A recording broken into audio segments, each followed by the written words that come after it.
बहुत स्वागत। आप देख रहे हैं आपका प्रोग्राम कॉफी पर कुरुक्षेत्र व्यूज। मैं सौरभ शर्मा आपके साथ। इस प्रोग्राम में बातें होती हैं खुलकर, वो बताते हैं आपको जो कोई और नहीं बताता। और आज हमारे प्रोग्राम में बड़ा भी एक मेहमान है उसके बाद बड़ा भारी भरकम पैनल है, वजनदार पैनल है। प्रदीप सिंह जी आ चुके हैं प्रोग्राम में। सर बहुत स्वागत आपका, लंबी छुट्टी बना के आए आप। विनोद अग्निहोत्री जी हमारे साथ हैं, बहुत स्वागत सर आपका। और हमारे पॉलिटिकल एडिटर देवेंद्र पराशर जी भी हैं, बहुत स्वागत देवेंद्र आपका भी। बात करेंगे आपसे महाराष्ट्र की। महाराष्ट्र में एक बार फिर ये भाषा के नाम पर मार पिटाई, मराठी हिंदी ये सब कुछ शुरू हो गया है। अब ये जो कुछ नजर आता है उसमें तो सब कुछ बड़ा ऑब्वियस है। राज ठाकरे, उद्धव ठाकरे एक हो गए। राज ठाकरे इस काम के लिए जाने जाते रहे हैं, वो कोई पहली बार नहीं कर रहे हैं इस किस्म की आप स्ट्रीट आप कहिए अपनी जोर आजमाइश जो है उत्तर भारतीयों पर दिखाना पहले भी कर चुके हैं। तो फिर इसके पीछे नया क्या है, उस नए को आज हम इस प्रोग्राम में तलाशने की आपके सामने कोशिश करेंगे। वो जो ऑब्वियस नहीं है, जो पीछे पर्दे के पीछे चल रहा है। दोनों भाई साथ क्यों आए? अभी पूरी तरह नहीं आए, इनका अलायंस नहीं हुआ है, लेकिन एक मंच पर आ गए दोनों ने, बातें एक सी कहीं। दोनों का एक कॉमन एनिमी दिखाई देता है, वो है बीजेपी और एकनाथ शिंदे। तो ठीक है, उनके खिलाफ दोनों का एक साथ आ जाना। लेकिन राज ठाकरे तो कभी बीजेपी के भी करीबी हो गए थे, अभी बहुत पुरानी बात नहीं है, विधानसभा चुनाव में ही। तो फिर उसके बाद अभी अचानक ऐसा क्या हो गया? और लोग बताते हैं कि ये इन्होंने जो मराठी को लेकर आंदोलन शुरू किया है अभी, इससे पहले बीजेपी ने कुछ प्रयास भी किए थे कि इनको मना लिया जाए या अपने साथ ही शांत रखा जाए, लेकिन फिर वो क्यों नहीं माने। फिर अभी बीएमसी का चुनाव होने वाला है, तो सब समीक्षक एक राय है कि उसकी वजह से भी ये भाषा विवाद को आगे ज़्यादा हवा दी जा रही है। लेकिन डेटा क्या बताता है, इसकी बात हम करेंगे। और पर्दे के पीछे इन नेताओं के बीच में चल क्या रहा है, क्योंकि ये जो ऑब्वियस सामने एक बयानबाजियां होती हैं, पीछे से उन्हीं लोगों के साथ हाथ भी मिले होते हैं कई बार नेताओं के।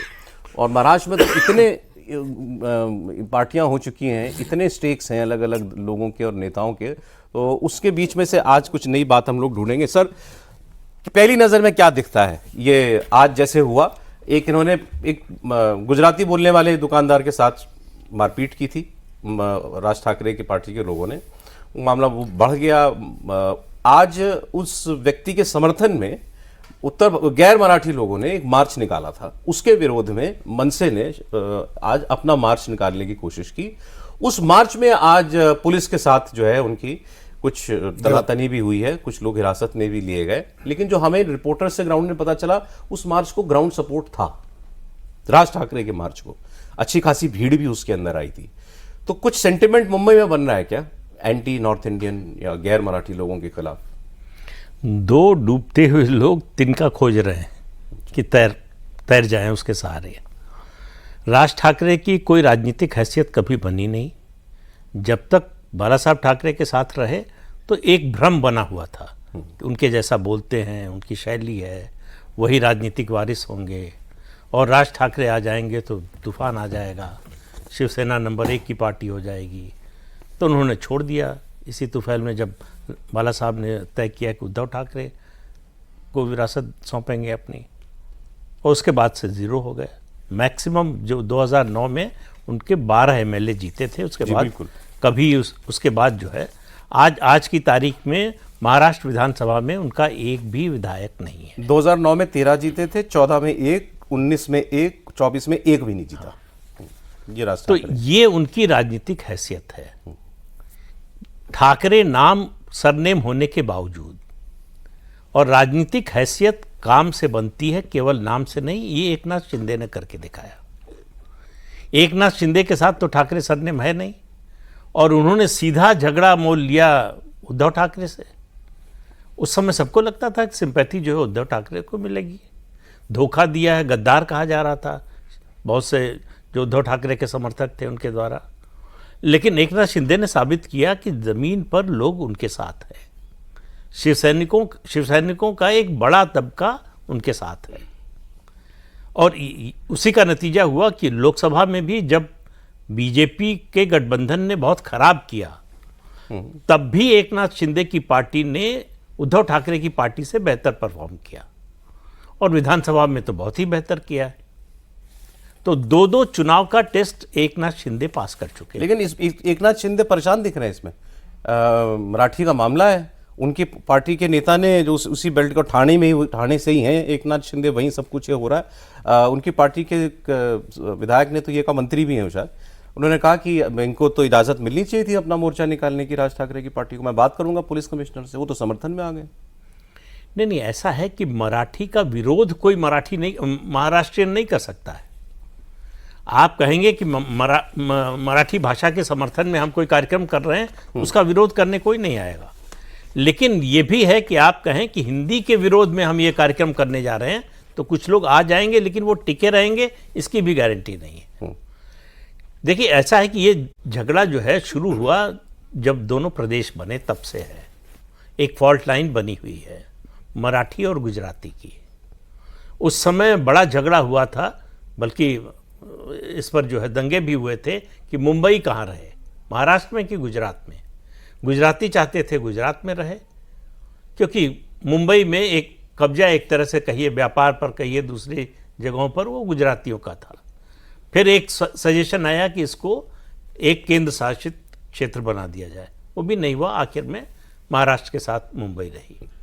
तो जो ताकत है, अब आप हिंदी का विरोध कर रहे हैं तो आप सबसे पहले तो बॉलीवुड को निकालिए, कहिए कि महाराष्ट्र में जो सिनेमा बनेगा सिर्फ मराठी में बनेगा, इतनी हिम्मत है। या फिर गुजरातियों के खिलाफ है, दो समुदायों का जिक्र किया ना, गुजराती और मारवाड़ी, तो फिर उनको निकाल दीजिए। तो आपका जो ये स्टेटस बना हुआ है कि देश की आर्थिक राजधानी है, तो जितने फाइनेंशियल इंस्टीट्यूशंस हैं शेयर मार्केट से लेकर सब जगह, वहाँ गुजरातियों और मारवाड़ियों का कब्जा है।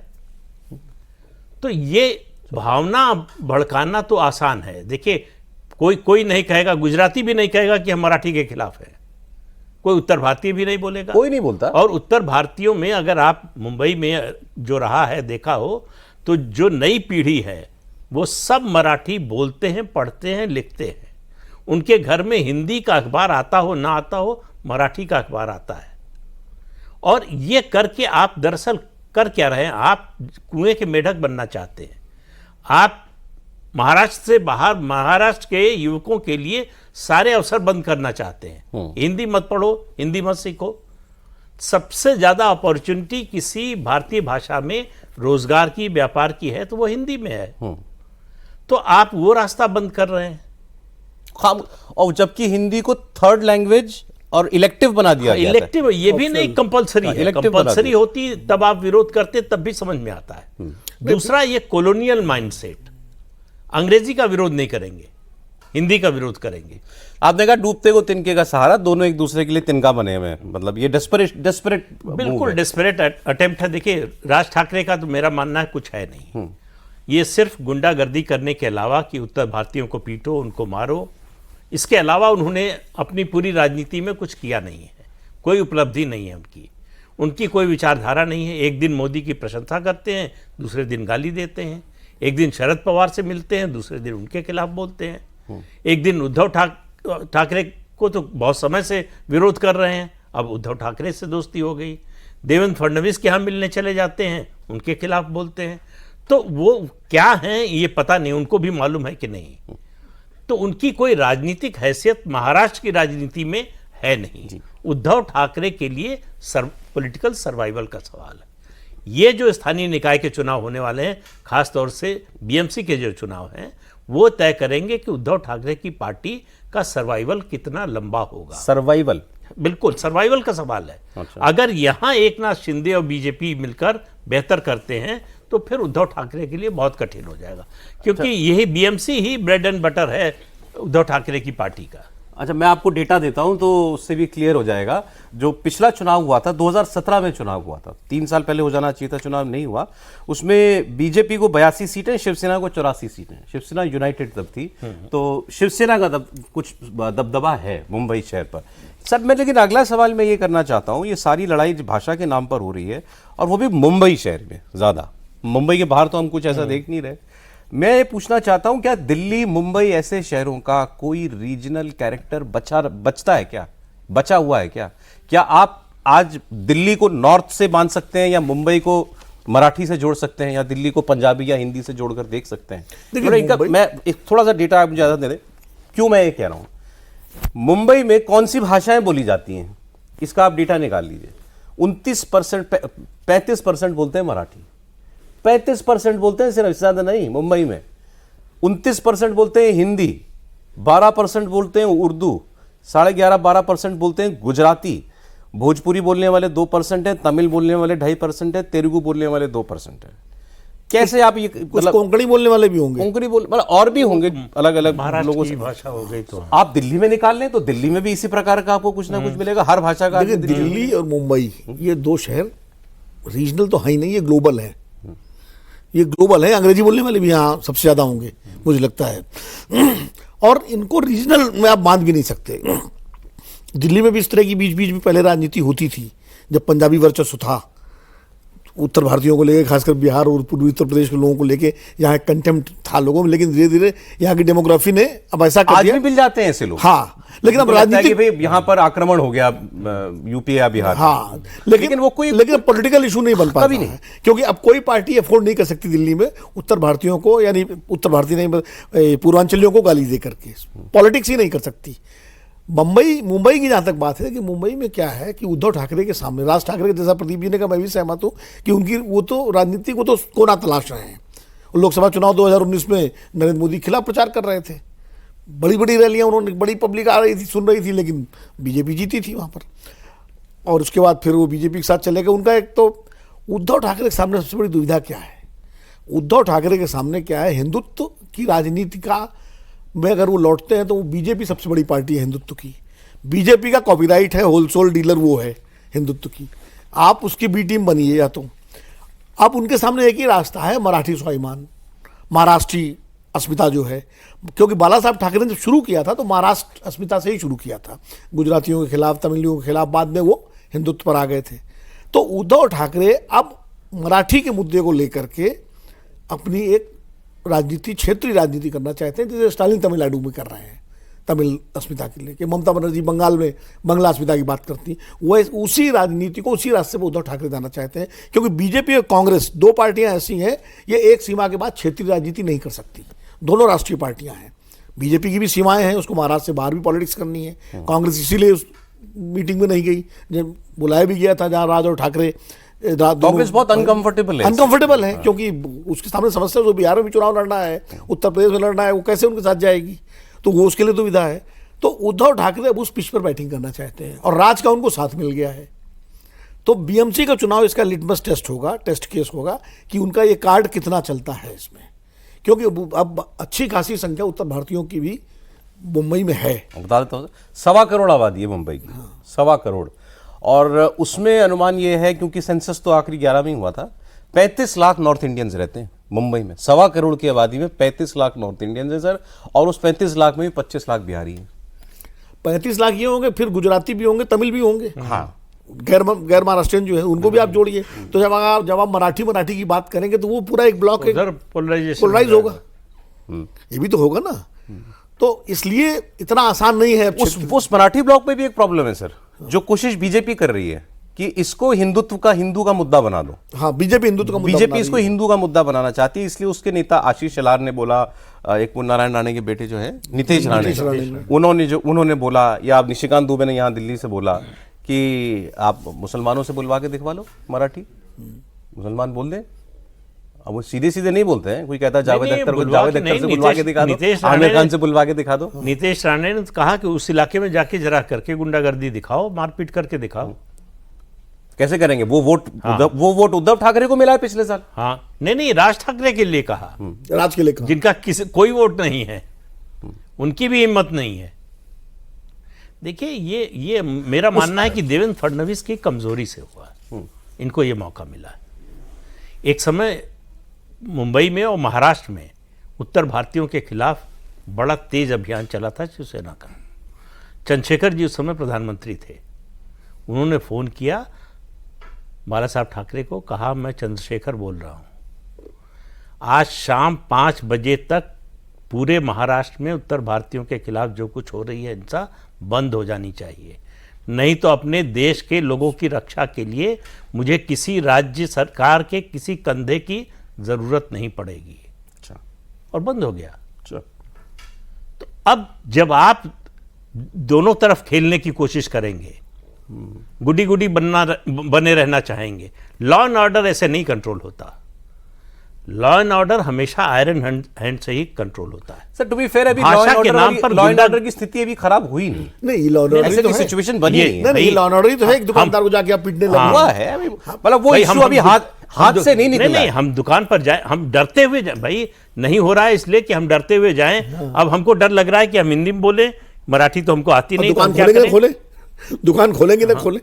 तो अरे एक अब दिल्ली क्या सोच, क्योंकि आपने चंद्रशेखर जी की बात की, उन्होंने ऐसा कहा था, तो इस वक्त दिल्ली क्या सोच रही है? उससे पहले आपको एक मजेदार बात बताऊं, अभी जो क्योंकि बात हुई कि बीजेपी के नेता कह रहे हैं कि आप मुसलमानों से बुलवा के, वो तो उर्दू बोलते हैं, मराठी में बुलवा दो।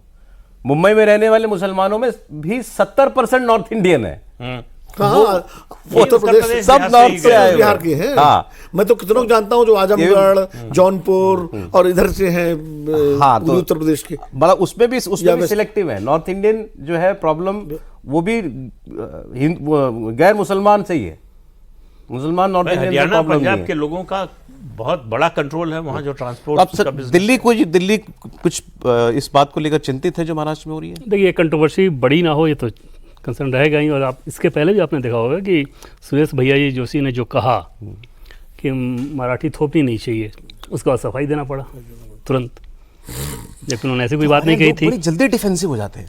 ये देखिए मराठी अस्मिता, मराठी भाषा, ये दोनों ऐसी चीज़ें हैं ना, इसको आप टेक्टफुली ही हैंडल करना होगा। उसको आप इस तरह से नहीं कर सकते जैसे बीजेपी में ही अगर देखें, ये सब कुछ जो हो रहा है सौरभ लोकल बॉडी इलेक्शन को लेकर हो रहा है। बीजेपी नहीं चाहेगी कि ये विवाद इतना बड़ा हो जाए कि लोकसभा जैसी स्थिति हो जाए।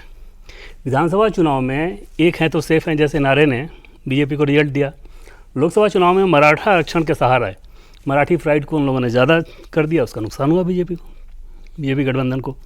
तो उस चीज़ को एकदम न्यूट्रलाइज रख के कोशिश ये की जाएगी कि हिंदुत्व, एकता, इस तरह की चीज़ों पे ही जाया जाए लोकल बॉडी इलेक्शन में भी। क्योंकि लोकल बॉडी का बजट के हिसाब से सौरभ समझे कि सिर्फ मुंबई का मुझे लगता है 60,000 करोड़ रुपए से ज़्यादा का होगा, बाकी सारे लोकल बॉडी मिला दें अगर तो 1.25 लाख करोड़ के आसपास उनका बजट होगा।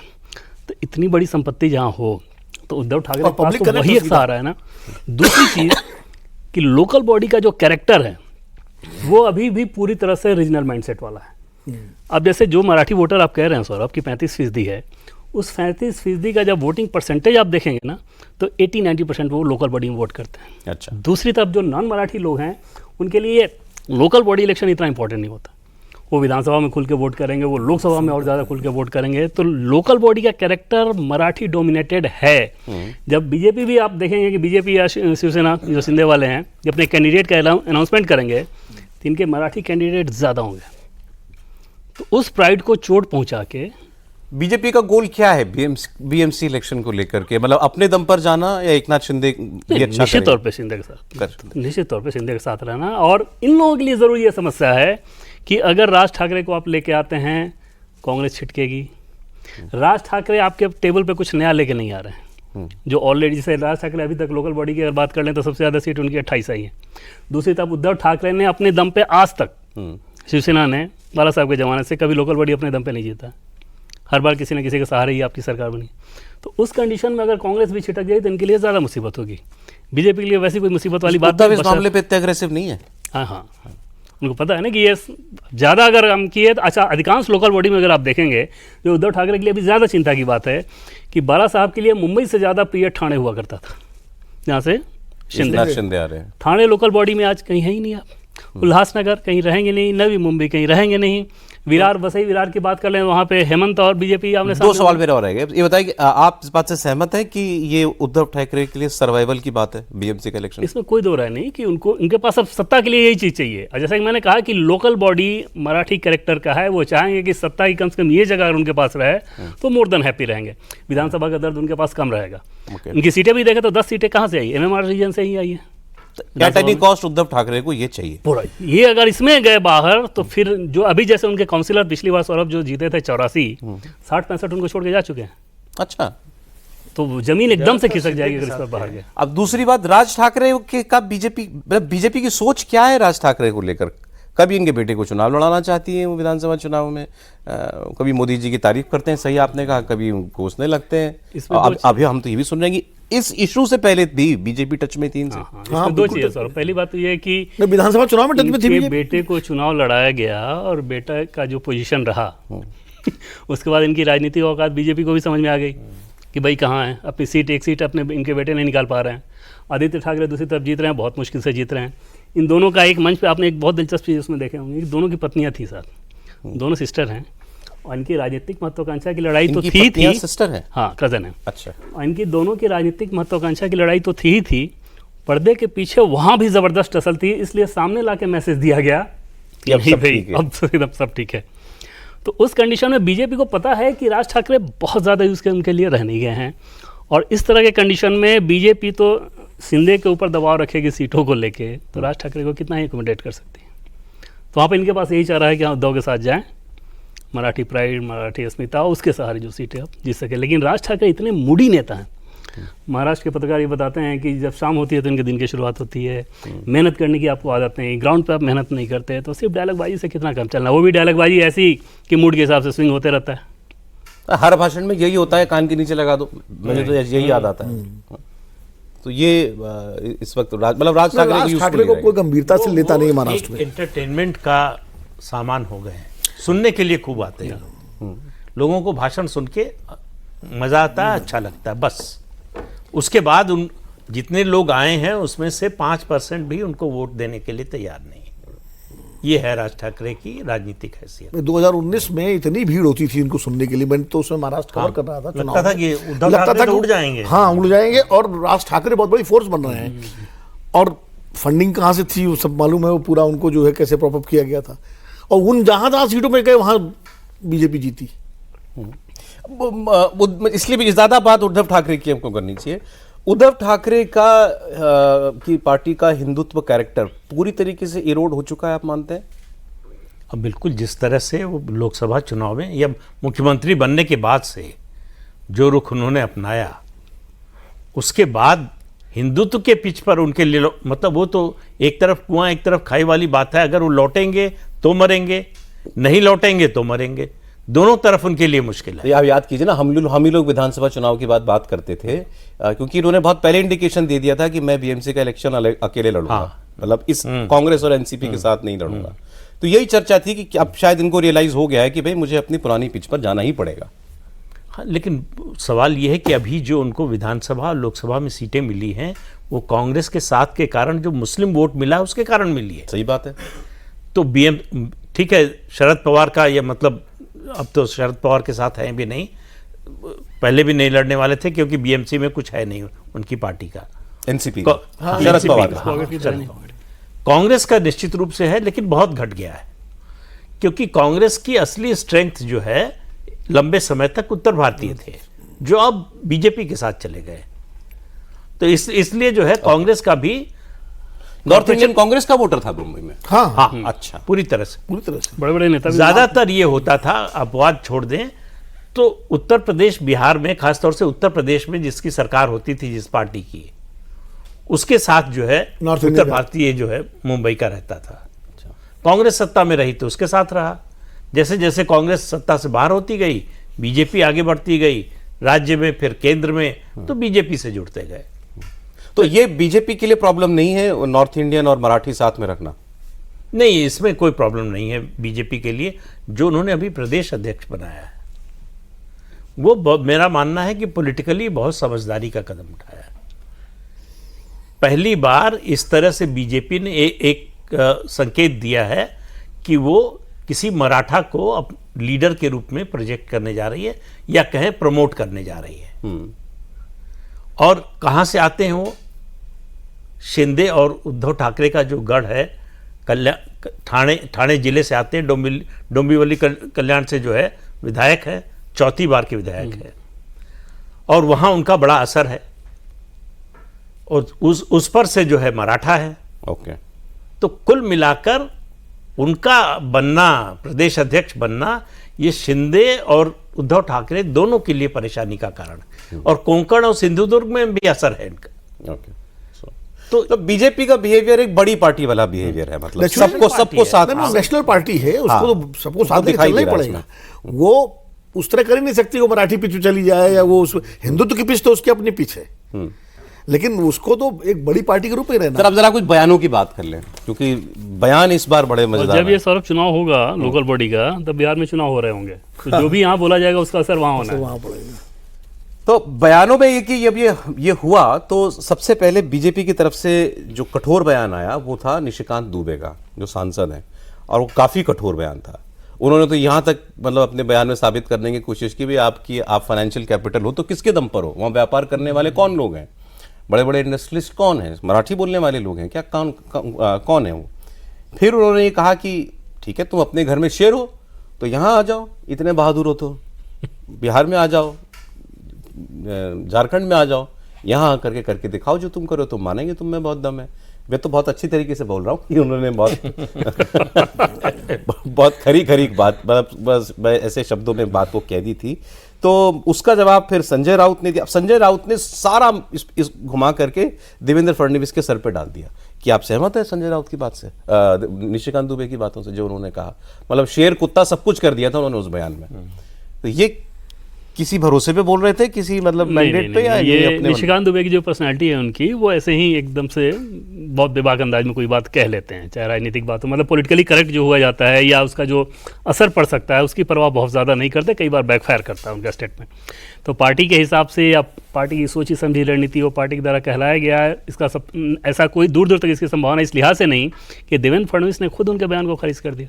उनको ऐसा नहीं बोलना चाहिए था। नहीं, मैं इसलिए पूछ रहा हूँ कि इन्होंने मतलब, मैंने ये विवाद पहले भी हुए हैं, लेकिन कभी कोई ऐसे दिल्ली से कोई मतलब या नॉर्थ से कोई बहुत ऐसा बयान आता नहीं था, कठोर बयान जो इस बार आए। हाँ, लेकिन वो पार्टी की तरफ से नहीं, ये मैं कैसे बता सकता हूँ आपको, क्योंकि पार्टी इस बात को लेके ही दबाव में थी। ये क्या मतलब, ये तो आप उस पिच पे आप जा ही नहीं सकते जिस पे उद्धव या राज ठाकरे लेके जाना चाहते हैं।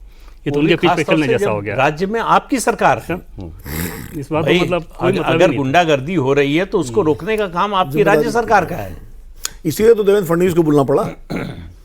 वही कई बयान मूड के कोई हिसाब भी से नेशनल पार्टी का लीडर जो है इस तरह से ऐसे आंचलिक मामलों पर उसको बोलना ही नहीं चाहिए। ये भाषा नहीं हो सकती है आपकी। आप और कुछ भी राजनीतिक विरोध कुछ भी कर सकते हैं, लेकिन इस तरह की भाषा बोलें, इस तरह की बात करें, ये आपकी पार्टी के कैरेक्टर के अनुसार भी नहीं है और पार्टी हित में भी नहीं है। हाँ, वो तो है ही नहीं। तो अब चुनाव में क्योंकि ज़्यादा वक्त नहीं है महाराष्ट्र में, तो आपकी समझ क्या कहती है कि मतलब इसका कोई लाभ जो है वो किसी को होता हुआ दिखाई देता है, किसी किस्म का कोई कंसोलिडेशन या पोलराइजेशन मराठी नॉन मराठी के पिच पर? नहीं, मुझे नहीं लगता कि इसका चुनाव पर कोई बहुत ज़्यादा असर पड़ेगा। दोपहर में आप ही के प्रोग्राम में थोड़ी देर देखा मैंने, जो महिलाओं से बात कर रहे थे आपके। हाँ, बड़ा इंटरेस्टिंग था वो। तो वो मराठी बोलते बोलते हिंदी बोलने लगती थी। हमारे तो रिपोर्टर थे समझिए ग्राउंड कि पर, उनका कमिटमेंट कितना है। हमारे रिपोर्टर थे ग्राउंड में, यहाँ जब मोर्चा निकाल रहे थे राज ठाकरे, वो मैंने उनसे कहा रिपोर्टर से कि मैंने कहा आप जरा बात कीजिए, कुछ लोगों से पता चले क्या भावना है। वो महिलाओं से बात करने लगे, तो वो अच्छा हमारे रिपोर्टर को मराठी आती थी, मैंने बोला अभी भी जरूरत हो तो मराठी में ही बोलना, यहाँ माहौल गर्म है। तो वो बोलने लगे, तो उन्होंने पूछ लिया कि हिंदी में बात करूं मराठी में बात करूं, बता भी दिया मेरा चैनल हिंदी है। तो उन्होंने कहा नहीं आज तो हम मराठी में बात करेंगे। आज तो हम मराठी में, हाँ यही बोला, आज तो हम मराठी में। और मराठी बोलते बोलते बीच में हिंदी निकल जाए। नहीं, उसका कारण है भाई वो उस महिला को अपने घर में काम वाली के साथ, ऑटो वाले के साथ, ये जितने हैं ज़्यादातर उत्तर भारतीय हैं वहाँ पर, उनके साथ तो हिंदी बोलनी पड़ती होगी। तो उसको जितनी मराठी बोलती होगी घर में वो महिला, उतना हिंदी भी बोलती होगी। बाजार में सब्जी लेना है, आप देखिए मुंबई में जितने इस तरह के काम हैं वो अधिकतम आपको फल वाले। मैं दूसरी बात मैं ये भी सोच रहा था कि इतने हमने आपको बताया 35 लाख नॉर्थ इंडियंस मुंबई शहर में रहते हैं, 1.25 करोड़ की आबादी में, बहुत है भाई। तो क्या वो मना कर देते हैं मराठी बोलने से, या उनको मराठी आती नहीं होगी क्या, जो वहां 20 साल से 25 साल से रह रहा है? जो जिसको आती है वो बोलता है। और नहीं आती है तो ये नहीं कहेगा कि हम बोलेंगे ही नहीं। क्यों बोलेगा? कहेगा हमें आती नहीं है। तो ये मतलब कोई मराठी से विरोध है ऐसा नहीं है। नहीं आती, नहीं सीखी या नहीं सीख पाए, जो भी आप कह सकते हैं। लेकिन मैं फिर कह रहा हूं कि जो नई जनरेशन है उत्तर भारतीयों की, उनमें से 90% मराठी बोलते हैं, लिखते हैं, पढ़ते हैं। बड़ी अच्छी बात है, आना ही चाहिए। आप जहाँ रह रहे हो वहाँ की भाषा। नई जनरेशन वाले चूंकि स्कूलों में जाते हैं ना, तो वहाँ स्कूलों में मराठी बोली जाती है। एक चीज जो और समझने की रहेगी देवेंद्र, वो बता दें हिंदी को लेकर इस सरकार की सोच क्या है और ये सरकार कहां तक जाना चाहती है। आप तमिलनाडु में देख चुके हैं हिंदी को लेकर के विरोध प्रदर्शन। कर्नाटक में सबसे खुश अगर महाराष्ट्र के विवाद से हुए तो वो स्टालिन ही हुए। हमने इनफैक्ट कर्नाटक में देखा हिंदी को लेकर के वहां पर भी अपोजिशन कुछ देखने को मिल रहा है। सरकार ज्यादा पुश कर रही है या बाकी लोग केवल इसमें पॉलिटिक्स ढूंढ रहे हैं? नहीं, सरकार के साथ पुश करने वाली जो चीज़ है सौरभ, वो ये है कि मातृभाषा को लेकर बहुत ज़्यादा आग्रही है लोग। जैसे आप पीएम की बात करें, सरकार के बड़े चेहरों के हिसाब से बात करें, पीएम की बात करें या गृहमंत्री अमित शाह की बात करें, तो बार बार इस बात पर जोर देते हैं कि आपकी जो भी मदर टंग आपका है उस पर बहुत ज़्यादा फोकस रहता है। हिंदी थोपने जैसी चीज़ या हिंदी को लेकर कोई आप विवाद करें, ऐसा बिल्कुल नहीं रहता। या देश भर में हिंदी जानी जाए, बोली जाए, वो एक कोशिश ये ज़रूर रहती है कि भाई उस रूप में अगर इसका स्प्रेड हो, और जैसे जो नई शिक्षा नीति बनी और उसी के तहत महाराष्ट्र की सरकार ने जो फैसला किया था, वो उसी की एक कोशिश थी कि भाई इसको आप हिंदी को अगर आप स्प्रेड कर रहे हो, अगर इस हिंदी को जान रहे हो तो इसमें कोई नुकसान नहीं है, आपका फ़ायदा ही है। लेकिन अगर उस पर विवाद होता हो तो विवाद कतई ये लोग नहीं चाहता है। यहाँ ये जरूर चाहता है कि मदर टंग आपके जो है उसमें कहीं कोई विरोध नहीं होना चाहिए। ये कोई विचारधारा के स्तर पर ये कोई बात नहीं है सरकार की या आरएसएस की कि देश में एक कॉमन थ्रेड लैंग्वेज होनी चाहिए तो वो हिंदी होनी चाहिए? तो नहीं, ऐसा थोपने जैसा नहीं। जैसे Hindi versus Marathi, Hindi versus Tamil, Hindi versus Telugu, ऐसा बिल्कुल नहीं होना चाहिए। मतलब ये समझ में आती है कि तो कोठारी आयोग के समय से जो 3 लैंग्वेज फार्मूला था उसमें हिंदी थी, कोई पहली बार नहीं हुआ है। पहले तो ये 3 भाषाएं कंपलसरी थी, हिंदी, अंग्रेजी और स्थानीय भाषा। इस बार जो नई एजुकेशन पॉलिसी है उसमें हिंदी कंपलसरी है ही नहीं, ऑप्शनल कर दिया है कि इतनी भाषाओं में से जिसे आप चुनना चाहें, और वो भी छोड़ा है छात्र और अभिभावक पर कि वो जो पढ़ना चाहे और जो पढ़ाना चाहे वो करें। अब हिंदी चूंकि देश में सबसे ज्यादा बोली जाने वाली भाषा है, समझे जाने वाली, पढ़ी जाने वाली, इसलिए अध्यापक मिलना ज्यादा आसान है। अब अगर आज उत्तर प्रदेश की सरकार तमिल पढ़ाना चाहे तो उसको ज्यादा शिक्षक मिलेंगे या महाराष्ट्र में हिंदी पढ़ाने वाले को ज्यादा मिलेंगे? अरे ये सवाल पूछा गया, समय खत्म हो गया, लेकिन ये एक इंटरेस्टिंग बात रहेगी और कभी फ्यूचर में इसका डेटा आएगा तो बहुत बहुत अच्छा होगा उस पर बात करना। किसी ने हिंदी के विरोध करते हुए ये सवाल किया कि यूपी और बिहार में बच्चे तीसरी कौन सी भाषा पढ़ेंगे, जो थर्ड लैंग्वेज पढ़ेंगे वो कौन सी भाषा होगी? वो क्योंकि वो ये चाहते हैं कि भाई ठीक है फिर आप यूपी में तमिल पढ़वा के दिखवा दो हमको। नहीं, ये बात वो सवाल मौजूद है क्योंकि उत्तर प्रदेश में भी ज़्यादातर तीसरी भाषा के रूप में लोग संस्कृत पढ़ते हैं या कहेंगे उर्दू पढ़ते हैं। तो तमिल, अंग्रेजी तेलुगु मीडियम के जो स्कूल हैं उसमें फॉरेन लैंग्वेज पढ़ते हैं। तो ये कभी भविष्य में अगर डेटा आएगा, क्योंकि अभी तो ये पॉलिसी लागू हो ही रही है, तो अच्छा रहेगा उस पर बात करना। सर बहुत शुक्रिया आज प्रोग्राम में आने के लिए। प्रदीप जी बहुत धन्यवाद आपका अपने प्रोग्राम में आने के लिए।